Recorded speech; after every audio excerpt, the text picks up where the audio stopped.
Você já parou para pensar como seria se a vida na Terra fosse sem água? Felizmente, somos conhecidos como o planeta Água, não é? A água é responsável pelos mais incríveis acontecimentos do nosso ecossistema, desde cada flor, borboleta, fruto, pássaro, dos minúsculos organismos até os gigantescos seres vivos. Mas e se faltasse um ingrediente nessa receita? Olá, eu sou a Ingrid Rodrigues, estudante do primeiro ano do ensino médio, e estou apresentando o projeto Água para Todos. Dentre todos os seres vivos, existe uma característica indispensável. Eles precisam de água para sobreviver, o que para nós brasileiros não deveria ser um problema, já que nós possuímos mais de 12% de toda a água doce do planeta. Isso são cerca de 1,46 trilhões de litros, que nós utilizamos no consumo, agricultura, pecuária, higiene, dentre tantas outras coisas. Mas se a água é algo tão importante para a vida e algo tão abundante no Brasil, por que diversas regiões sofrem com a má distribuição das águas? Por que tantas pessoas sofrem com o estresse hídrico? Uma pesquisa realizada pela nossa equipe identificou que 56% dos habitantes da zona urbana de Acopiara consideram a qualidade d'água aceitável para o consumo. Dados preocupantes, visto que 74% consideram o atendimento a essas problemáticas regular. Estes dados servem para nos fazer refletir, não só acerca da baixa qualidade da água distribuída para o consumo, como também a falta de políticas voltadas para a resolução desses problemas. Para entendermos melhor como funciona o tratamento e a distribuição da água, o nosso repórter de campo Douglas Moreira foi entrevistar o diretor do SAI de Irapuã Pinheiro.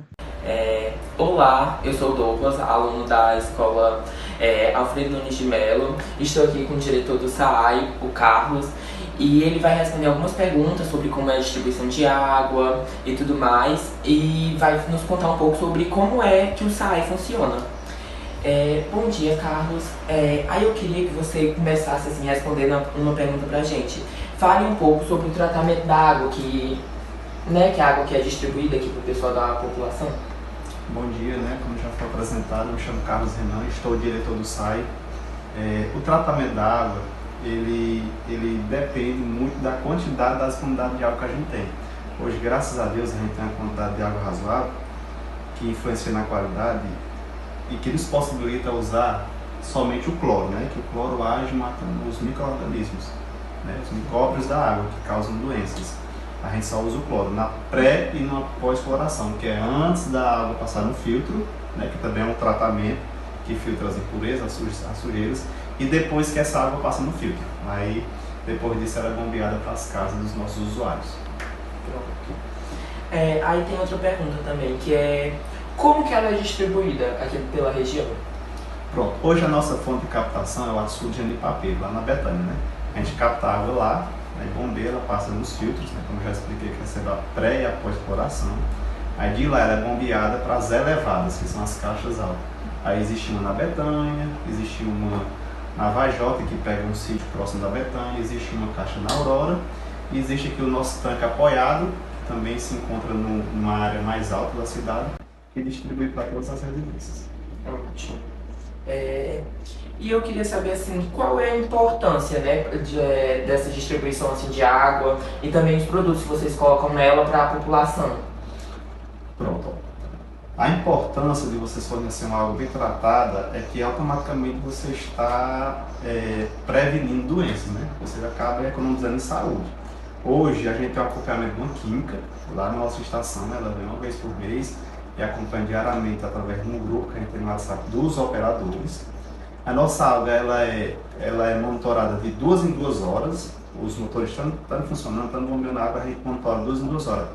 Cor da água, quantidade de cloro da água, o pH da água, a turbidez da água. Hoje nós produzimos o nosso próprio cloro lá na estação, existe um aparelho ponta no mercado, que é um gerador de cloro líquido, através do sal, que é o NaCl, cloreto de sódio, ele transforma, tira o sódio da água e transforma só em cloro. Aí esse cloro é bombeado em dosadoras, como eu já falei, na pré e na pós-cloração. E também fazemos as análises extras no laboratório em Xadá, da Católica. Uma vez por mês a gente coleta água nas pontas de rede, que a gente chama, aqui na cidade, na Betânia e na Aurora, para saber como é que está a nossa água, que a gente está fornecendo. Graças a Deus, todas as nossas análises elas vêm. E como que o pessoal assim tem o acesso a essa água? Pronto. A água, o poder de abastecer a água, ele tem o domínio desse bem é do município, né? O município é quem decide qual vai ser a empresa que vai abastecer a água dentro daquele território. Alguns municípios são SAAR, como é o nosso caso, tem alguns que são CAGES, que eu acredito que é a cooperação CAGES, que é a empresa estadual. E além disso, o morador ele também pode buscar a sua própria fonte, num poço, num cacimbão, num açude. Mas quem não tem esse bem, digamos assim, ele pode vir no site, solicitar uma religação. Se estiver dentro da nossa área de atuação, a gente vai fazer as instalações necessárias para fornecer água para essa pessoa, para essa família. Entendi. E assim, se não fosse a sede do SAI, né? Como seria assim, para a população ter essa disponibilidade de ter água, né? Porque eu sei que, querendo ou não, aqui quando tem água o suficiente na região, dificilmente deve faltar, não tô certo? Mas se não tivesse, assim, como é que a população ia ter acesso a essa água, viria constantemente, será para ela ou não? Pronto, vamos supor que duas situações. A primeira, se não existisse o SAI, né? Antes, quando não existia o SAI, quando não tinha um sistema, existia o chafariz, né? Que era nos pontos mais embaixo da cidade ali, se eu não me engano, próximo da igreja. Aí cada morador, cada residência ia buscar a água que demandava para o dia lá. E no caso de escassez, que eu não sei se a pergunta do dia vai direcionada a isso, existem as operações de carro-pipa e existem também as operações da COGÉ e da Sohidra, que eles estavam um poço profundo para poder amenizar as situações. Mas se torna uma situação bem difícil, porque nossa região é uma região muito escassa de água nos lençóis freáticos, né? Nós já tivemos várias tentativas de escavação no poço profundo do nosso município que foram frustradas, né? Não deu água e às vezes quando dá água, dá uma água salobra, né? Com uma quantidade excessiva de sal. Então não sei se a pergunta é mais ou menos isso, mas... Não, mas respondeu bastante o que eu acho que a gente precisava saber, assim, né? Pelo menos o básico, que é o que a gente precisa saber, assim, para ficar informado. Você acha que tem mais alguma curiosidade seja interessante para contar sobre o SAI, sobre tudo isso? Como eu falei para vocês, hoje a gente existe um mecanismo de produção de cloro e tratamento bem diferente, né? Não são todos os SAIs nem CAGES que usam esse aparelho, né? Que produzem o próprio cloro e que injetam na quantidade necessária através de umas dosadoras que a gente está sempre controlando. Quando está baixo, a gente só quando está alto, a gente fica baixando. Então é bem interessante, é uma coisa diferente que tem alguns municípios que não usam ainda. Se você tiver essa oportunidade de ir conhecer o nosso, eles não têm usado uma qualidade que não é preciso usar esse produto que ele vem. Não, pois obrigado, Carlos, que foi muito interessante pra gente, não só pra gente que está aqui, como vai ser um vídeo documentário do nosso projeto, muitas pessoas vão acabar vendo e vão ver como é a realidade, né? Porque eu acho que grande parte da população não conhece como é feito o processo e tudo até chegar a água na casa de cada uma. Então acho que vai ser algo interessante que elas vão ficar assim, sabendo como é que a água chega até a casa dela, qual é o processo e tudo mais. Mas obrigado. Por nada, e fiquem à vontade se quiserem conhecer nossa estação, né, como é o processo de captação, tratamento e movimento da água, vocês podem ficar bem à vontade que a nossa estação está de portas abertas, viu? Pronto. E foi isso, pessoal. Obrigado. Mas será que sempre foi assim? Como os povos antigos viviam sem água encanada, tratamento com cloro e outros aditivos químicos e testes de qualidade? Vamos conhecer um pouco dessa realidade com a nossa repórter Laísa Justino. Olá, eu sou a Laísa e vou falar um pouco para vocês sobre a história do Pedrecal. Bom, o Pedrecal foi construído na década de 60 por nobres homens do campo, no intuito de armazenar água, pois a nossa cidade, Deputado Irapuã Pinheiro, sofria uma grande seca.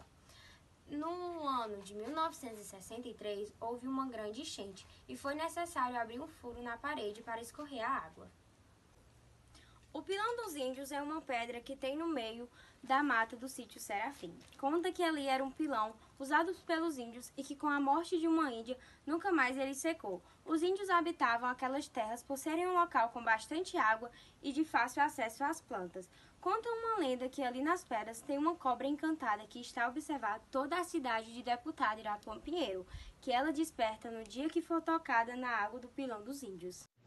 Agora que entendemos melhor como a água chega até nós e seu impacto em nossas vidas, precisamos compreender o estresse hídrico, porque tantas pessoas são acometidas com a má distribuição dos recursos hídricos.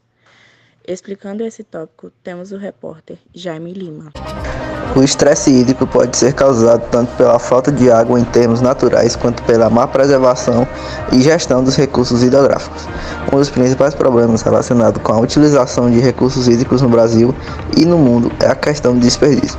Ao lado de outras questões como a poluição, ele é um dos principais pivôs na inutilização e até esgotamento nas reservas de água em vários lugares e regiões.